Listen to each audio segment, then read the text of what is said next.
Okay. To koro seche mano nuo be kanyo nubedo gi romo kaka joluo kaka jotend joluo e kar jot mar jatend piny Kenya ma Homa Bay ni State Lodge. Nuwinjoru nang'o? En mbaka mane gore iye ka? Mbaka manyogore maduong' ahinya ne gin mag dongruok gwengewa mopogore opogore, kendo kere manyo lead discussion no. Kama mokwongo nyo wacho ni agenda ne maduong' osebedo housing. Tiende ni gima lit ne Ker Ruto ni ji odak mongohore. Rach ne odwa ni dhano dag mochanore. Neno ka gidhi Kisumu kama nyo giyawe ot ma Kasembu. Jaduong' manyo odhi mogo sut mager cha. Mabapani suduno samoro nyiewe mane nyasi. To koni kama noae manodakie ne gionge gik mang'eny. Ne onge bathroom kama iluokruoke, ne gionge kod choo, ne gionge kar tugo, sikul ni kumoro nono, yore onge madhi kanyo. To nyi neno ka chunye mor mar adier, no yudo ot ma self-contained, ma weche te koro rume ei ot. Makala jokuoge rodho ji oko to kiwuogi ni ikai.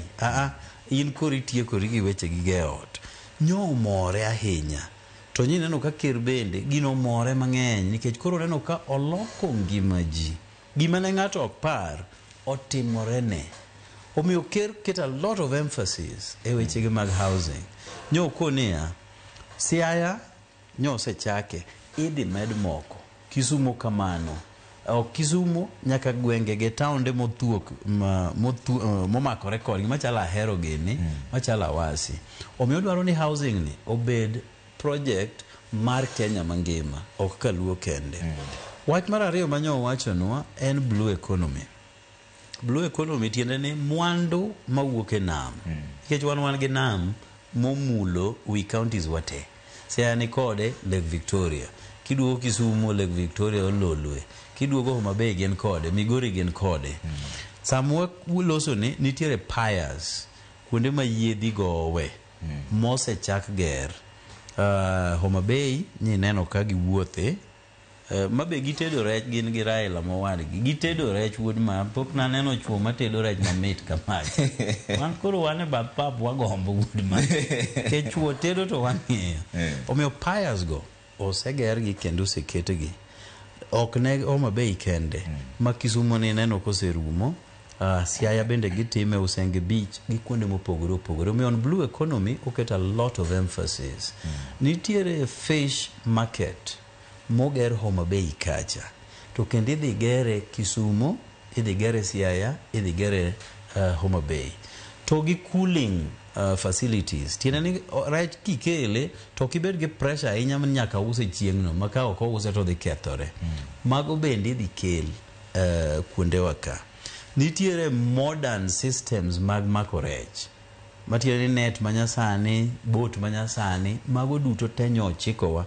No dwaro nikech rech en chiemo ma ji dwaro te.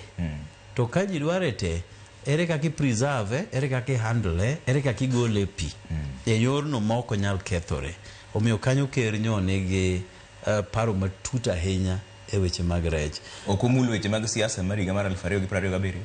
Mano kendo nyoko wacho. Okokwayo kata chung gode. Nyoko wacho kuom adiera. Nyoko wacho mano. To kendo gima nyo dwaro en yore madhano lo. Nyo wan gi yore tieng' ariyo.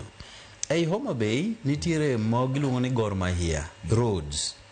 Uwuok namba Karabok, kalo Kosele, biro nyaka Kindu Bay. I Homa Bay neno ka gichogo dhoire yore manyasani mamoko bende duol.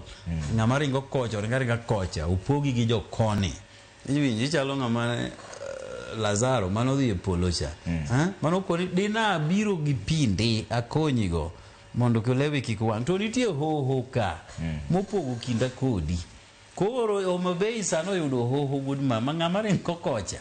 Kamoro me ng'ama ringo koni onge. Homa Bay mathin cha wuod ma. Omiyo gin gikonyore. Yore go ng'eny. To gi touch e constituencies te mantiere ei Homa Bay County. Kaito wan kod Lake Victoria Ring Road. Mabe Ker nyo wuoyo ahinya. En yo mowuok Funyula. To ringa tie nam kamano mobi nyaka tie nembe wage. To gore tie nembe ma Homa Bay. Kato gore tie nembe bende ma Mehoro Bay gini kocha ei Migori. Mago bende nyo wuoyo nwa motegno. ni en negotiation magisetimo kod World Bank modwaro ni gigo otimre kamano. Koro nyo wamulo a range of issues mana mag dongruok kende. To en kaka jasiasa Woodmark ka ng'ato osenyisi gik modwano timni kochakore sani nyaka 2027 pod ochako kwayo ombulu koso tijeno kendo onego los ni Woodmark.